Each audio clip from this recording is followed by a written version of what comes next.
Radio Clédou, c'est tout un monde entre vos oreilles. Radio Clédou, le journal avec Sotelma Malitaire.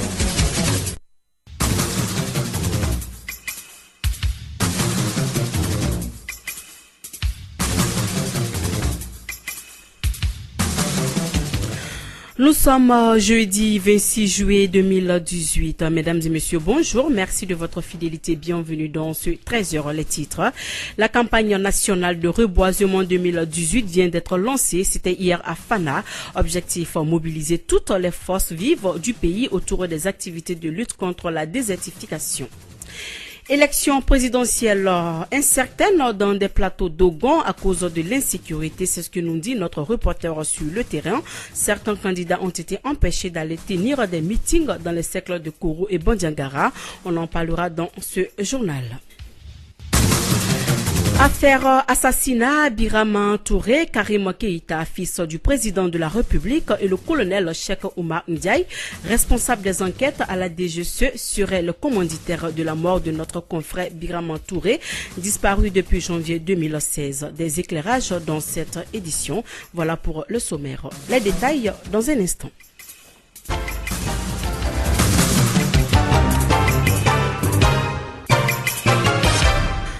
Bienvenue dans cette édition, présentation Mariam Kouyaté. Comme je vous le disais à l'instant, changeons de comportement pour réussir la lutte contre les effets du dérèglement climatique. C'est le thème de la 24e édition de la campagne nationale de reboisement 2018. L'objectif de cette campagne est de mobiliser toutes les forces vives du pays autour des activités de lutte contre la désertification. La rencontre a eu lieu hier à Fana. On fait le point avec Oumou Dambélé. La campagne nationale de reboisement a pour objectif principal de sensibiliser l'opinion nationale à s'investir dans le cadre de la lutte contre la désertification. Les activités de cette campagne concernent les populations de toutes les régions du pays, d'où le choix de la commune rurale de Fana pour cette 24e édition. Inspecteur Mamadou Gakou, directeur général des eaux et forêts du Mali. Fana est une zone de production de coton et la production de coton, une des conséquences c'est la dégradation de terre. Aujourd'hui, la population de Fana a réellement des problèmes en termes de dégradation de terre. Donc le choix de Fana se justifie effectivement dans ce cadre pour pouvoir non seulement attirer l'attention des partenaires, des autorités publiques, des autorités politiques sur effectivement cette problématique de dégradation de terre à Fana et autour de Fana. Cette campagne de reboisement 2018 prévoit plusieurs stratégies, entre autres la production de plus de 23 millions de plantes toutes espèces confondues ou encore la restauration des sites miniers. Notre propre stratégie et ce qui est décrit dans la politique forestière nationale qui a été adoptée par le gouvernement du Mali en juin 2017, c'est effectivement de lutter contre les feux de brousse, de promouvoir les bonnes pratiques de gestion durable des terres et effectivement d'éviter le surpâturage. Donc ça, c'est des stratégies qui viennent avant le reboisement. Le reboisement constitue pour nous un complément. Le reboisement, il s'agit de voir les zones dégradées, comment les entretenir, comment planter telle ou telle espèce. Mais une autre stratégie forte qu'on a entamée il y a de cela 5 ans, c'est de choisir de laisser les espèces exotiques qui viennent d'ailleurs, telles que le Nîmes, le Mélina, pour mettre l'accent sur nos espèces locales. Luttons contre la désertification en plantant des arbres chaque année pour un Mali vert d'ici l'horizon 2023. Présidentielle 2018, jour J-3, la mission d'observation électorale de l'Union européenne en place au Mali depuis le 19 juin a suivi avec attention les récents développements liés au fichier électoral et poursuit également ses consultations sur cette question essentielle liée à l'intégrité de l'élection. La chef de la mission d'observation électorale de l'Union européenne, arrivée le 25 juillet à Bamako, a appelé le gouvernement du Mali et les acteurs politiques à prendre toutes les mesures nécessaires au renforcement de la concertation et de la transparence indispensable à la conduite d'une élection présidentielle libre, équitable et crédible. UMRDA soutient la candidature du président sortant. C'était hier lors des meetings au foyer des jeunes de Kézambougou. Daouda Sogoba, membre de l'UMRDA en commune 2, il est au micro de Mariam Kamara. L'objectif de la rencontre de ce soir, c'est juste pour voir notre capacité de mobilisation, informer ceux qui sont avec nous. Il y en a qui sont avec RDA, il y en a qui sont derrière l'homme Sogoba que je suis. Donc le tout ensemble, c'est un groupe homogène qui va aller aux élections. Voilà pourquoi nous avons appelé les gens aujourd'hui, les édifier, pour qu'on aille à des élections apaisées dans la République du Mali. Ibrahim Boubacar Keïta, je dis à qui veut l'entendre que c'est un fils RDA. S'il y a quelqu'un qui a un père qui se battait avec les gens à cause du RDA, c'est le père de Ibeka. Et plus que ça, la femme de Ibeka. On parle aujourd'hui d'auto-emploi. C'est son père, Ater Maïga et Yaouba Maïga, qui sont venus avec le système, je le dis à Mambara, de Koroboro Boutrini. Est-ce qu'il n'y a plus auto-emploi que les Koroboro Boutrini, qui ont créé beaucoup d'emplois ici, qui ont permis à des gens d'aller loin, de contribuer au développement économique de l'intérieur. Voilà pourquoi je suis très Ibeka. Le Mali est un et indivisible. Et nous devons comprendre que c'est dans la paix qu'on construit. Ce n'est jamais dans la divergence, dans le combat de cœur de tous les jours qu'on édifie un peuple fort. Nous avons besoin de bâtir un Mali fort et pour ce faire, nous avons besoin d'être unis malgré nos divergences. Voilà ce que je peux dire au peuple. Allons-y, votons, élisons qui nous voulons pour que le Mali puisse avancer. Voilà, c'était donc là Daouda Sogoba, il est membre de l'UMRDA. Ce parti donc soutient la candidature du président Ibrahim Boubacar Keïta. Face à l'insécurité au nord et au centre de notre pays, l'organisation des élections présidentielles est incertaine dans des plateaux d'Ogon. C'est ce que nous dit Kassim Traoré qui se trouve sur le terrain. Selon lui, certains candidats ont été empêchés d'aller tenir des meetings dans les cercles de Koro et Bandiagara. Nous l'écoutons. La campagne électorale se poursuit dans les plateaux d'Ogon. Les convois de véhicules des candidats défilent à longueur de journée. Les géants maires de la commune de Sanga se contentent de les observer. Il n'a plus le choix. À cause de l'insécurité, Ali Igono Dolo ne peut pas conduire son candidat dans sa commune.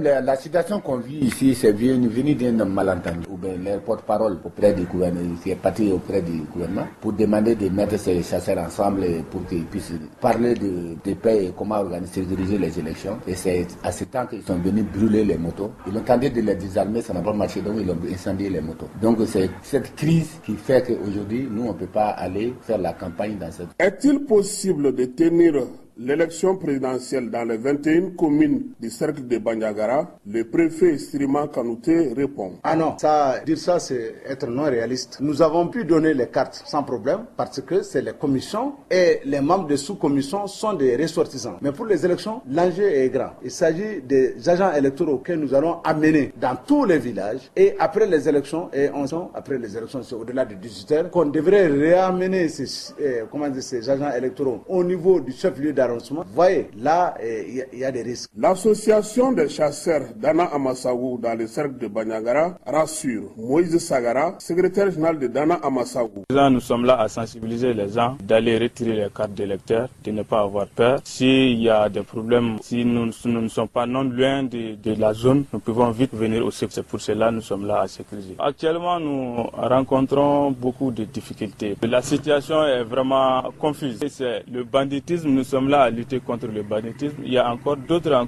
qui peuvent naître en s'habillant en tenue d'ozo pour dire qu'ils sont d'ozo, qui font vraiment de n'importe quoi. Donc on est contre ça aussi. Les partis politiques qui ont de la chance sillonnent quelques communes, à l'image de la CODEM, à travers le député Boukari Sagara. On est en train de dire à la population que s'ils ne votent pas, ce n'est pas bon, parce que ce n'est pas à l'État qu'ils sont en train de faire, c'est à eux-mêmes, parce qu'ils ont déjà un candidat, un fils du terroir qui a fait l'école ici, qui connaît leurs difficultés, qui peut, à notre avis, aller à l'apaisement, à notre avis, finir avec le problème dans lequel nous sommes. Donc, s'ils n'ont qu'à sortir massivement pour voter pour notre candidat qui est Foussina Mionguindo. Pour le gouverneur de la région de Mopti, des dispositions sont envisagées afin de sécuriser le scrutin. Général de brigade Sid Alassane Touré. Les cartes est une chose, mais venir chercher les cartes aussi, ça en est une autre. Donc, les cartes sont dans toutes les communes disponibles pour la discuter. Nous avons des forces à Kankabou, nous avons des forces à Dinangourou, nous avons des forces à Djungani et à Mondoro. Mais les trois premières localités, c'est des forces qui ont été installées il y a seulement 2 mois. Il y a des patrouilles qui se passent aujourd'hui dans toute cette région-là. Donc, il n'y a pas de raison que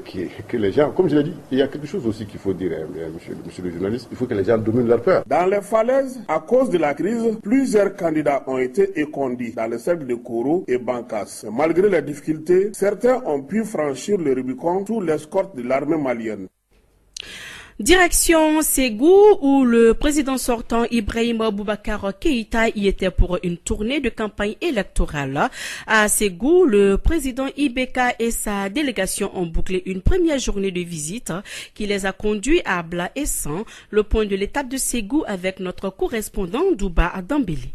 À Ségou, l'activité de campagne du candidat Ibrahim Boubacar Keïta était un meeting qui a regroupé les membres des partis politiques et associations de la coalition Ensemble pour le Mali au stade Amarindao. Ils étaient des milliers à répondre présents à l'appel de la réélection du candidat Ibeka. Malgré le retard par leur candidat et sa délégation, ils sont restés très nombreux au stade Amarindao de 14h à 21h14, moment à laquelle le candidat Ibeka a fait son entrée dans le stade. Seydou Dambélé, secrétaire général de la section RPM de Ségou, après l'accueil de la délégation du candidat, a rassuré du respect de l'engagement de refaire d'Ibeka président de la République pour un second mandat de 5 ans. C'est ainsi que Soumana Mori Koulibaly, directeur de campagne du candidat dans la région, a déclaré que la région de Ségou sera première en voie pour le candidat Ibeka. Il faut donner le pays à celui qui sait le conduire. Cette expression est venue du président d'Ensemble pour le Mali dans la région de Ségou, Boubacar Touré. Parmi les 24 candidats, Ibeka est le seul bon conducteur, a-t-il ajouté.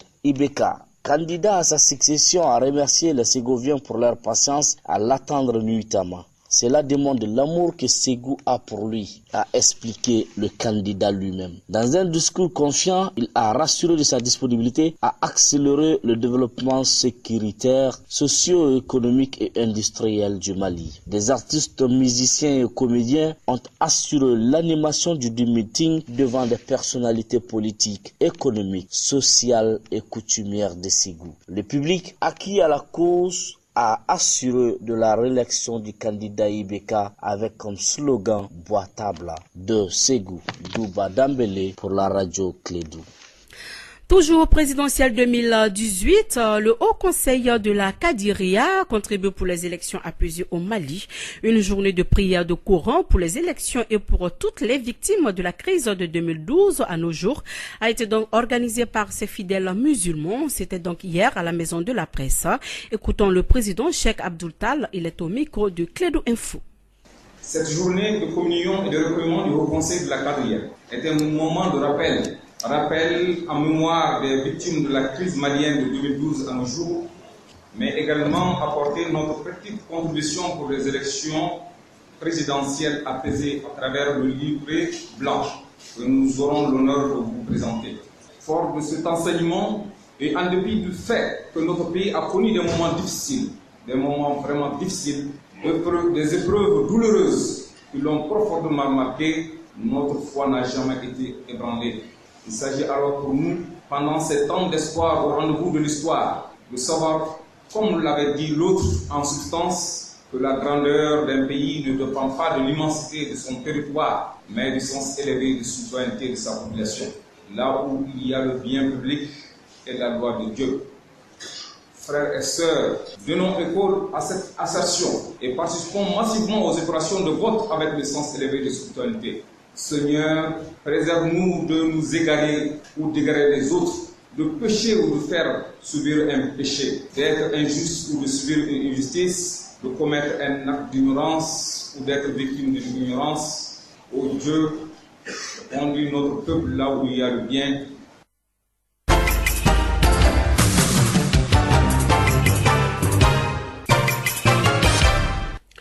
Sur un autre plan, surtout sur la mort de notre collègue et confrère Birama Touré. C'est à la une du journal d'investigation Le Sphinx paru mardi. Révélation, station des témoins sous le couvert de l'anonymat. Le journal pointe du doigt l'implication de Karim Keïta, fils du président de la République et du colonel Cheikh Oumar Ndiaye, précédemment responsable des enquêtes à la DGSE dans l'assassinat de notre confrère Birama Touré. L'affaire fait un grand bruit et fait réagir également la maison de la presse de Bamako à travers un de ses responsables, Alexis Kalambri. Il a été joint par André Traoré. Non, mais c'est vrai que ça a vraiment troublé tout le monde et j'espère que ça ne va pas rester comme ça parce que le procureur qui menait les enquêtes, ils ont affirmé ne pas avoir de piste. Mais je crois que au niveau de la maison de la presse, nous allons quand même attirer l'attention des autorités sur cet élément nouveau. Ça ne saurait rester en l'état parce que s'il a vraiment été assassiné, il faut qu'on nous dise pourquoi. Surtout le fait le plus troublant depuis que c'est sorti, personne n'a entendu de démenti. Donc, ça veut dire que quelque part, ce n'est pas un dédain, mais il faut que les gens disent, il faut qu'on nous dise où est parti notre confrère. Aucun assassinat ne devrait rester impuni, surtout un journaliste qui est innocent de surcroît. Donc, si jamais c'est prouvé que c'est un cas d'assassinat, qui qu'il soit, qui que ce soit le responsable, on ne laisserait pas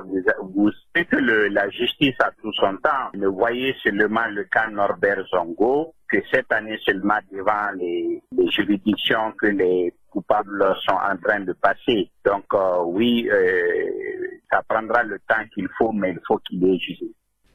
Voilà, c'était donc là Alexis Kalambri, l'un des responsables de la maison de la presse. Il est donc 13h16 dans le studio Djeli Baba Sissoko. C'est la fin de cette édition. Le rappel des titres avant de nous séparer. La campagne nationale de reboisement 2018 vient d'être lancée. C'était hier à Fana. Objectif, mobiliser toutes les forces vives du pays autour des activités de lutte contre la désertification. Élection présidentielle incertaine dans des plateaux d'Ogon à cause de l'insécurité. C'est ce que nous dit notre reporter sur le terrain. Certains candidats ont été empêchés d'aller tenir des meetings dans les cercles de Koro et Bandiangara. Affaire assassinat Birama Touré, Karim Keïta, fils du président de la République, et le colonel Cheikh Oumar Ndiaye, responsable des enquêtes à la DGSE, seraient les commanditaires de la mort de notre confrère Birama Touré, disparu depuis janvier 2016, selon le journal Le Sphinx. Voilà, c'est donc tout pour cette édition. Merci à vous de l'avoir suivi. Présentation Mariam Kouyaté. Après, donc, je dirais à l'instant même, votre chronique électe du 26 juillet. Radio Clédou, le journal avec Sotelma Malitaire. Radio Clédou à Caille, 90.8 MHz. Voilà, comme je vous le disais tantôt, la coalition des femmes du Mali a rencontré le candidat à l'élection présidentielle. Il s'agit de Moussa Senko Koulibaly. C'était le vendredi 20 juillet 2018 à son quartier général à Faladier. Elect était donc présente. Elect, bonjour, vous êtes en ligne. Bonjour Mariam, bonjour à tous et à toutes. Alors, quel était donc le but de cette rencontre? Cette rencontre avait pour but de présenter l'agenda politique des femmes du Mali au candidat Senko. Alors, électeur, que contient donc cet agenda politique des femmes?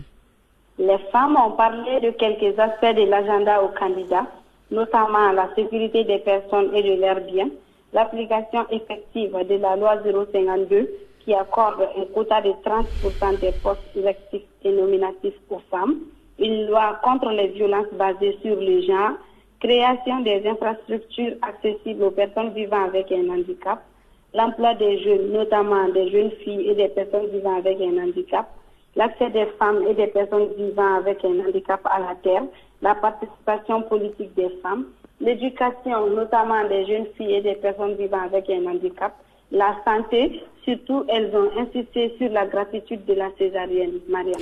Alors, quelle a été donc la réponse du candidat Moussa Senko Koulibaly? Il a répondu qu'il ne fait pas de différence entre hommes et femmes, qu'il ne voit pas les femmes à part et les hommes à part, que ce sont tous les mêmes. Le candidat Senko dit qu'avec lui, les décisions seront prises avec les femmes, car que dans un pays où la moitié de la population est constituée de femmes, ce pays ne va pas se construire en oubliant les femmes. L'application de la loi 052 ne posera pas un problème pour lui quand il sera élu président. D'une manière aussi, ajoute Moussa Senko Koulibaly, trop de lois tue la loi. S'agissant de l'accès difficile à la terre, les candidats affirment qu'il n'est pas seulement au niveau des femmes. Ils trouvent nécessaire d'assister les personnes vivant avec un handicap et les personnes qui vivent dans des endroits difficiles, Mariam. Alors, un message à transmettre aux auditeurs élects? Oui, je voudrais rencontrer quelques auditeurs des radios Clédou qui suivent normalement les chroniques d'élects. Ce rendez-vous est prévu pour le 31 juillet 2018 dans nos locaux aussi à Badalabougou. J'ai déjà 3 hommes de ma page Facebook. Je voudrais avoir 4 hommes plus un homme. Parmi ces personnes, je souhaiterais recevoir encore des personnes vivant avec un handicap. Car après tout, c'est pour eux que je me bats.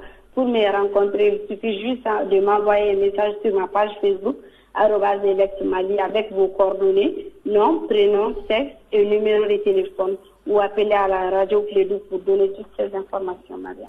Voilà. Bonne journée à toi, Elect. Bonne journée, Mariam. Voilà, c'était donc là votre chronique Elect du 26 juillet 2018. Merci à vous de l'avoir suivi. Présentation Mariam Kouyaté, partie technique Boureima Traoré. Bonne suite de programme sur notre antenne, votre émission sportive avec Djibril Kaba, Ousmane Traoré. Ousmane Traoré est en voyage, bien sûr, avec Soulé Koulibaly. Bonne suite de programme sur notre antenne et l'information continue jusqu'à 16h avec Oumou Dambélé et bon appétit à tous si vous êtes à table. Au revoir. Ici, Radio Clédou, c'est tout un monde entre vos oreilles.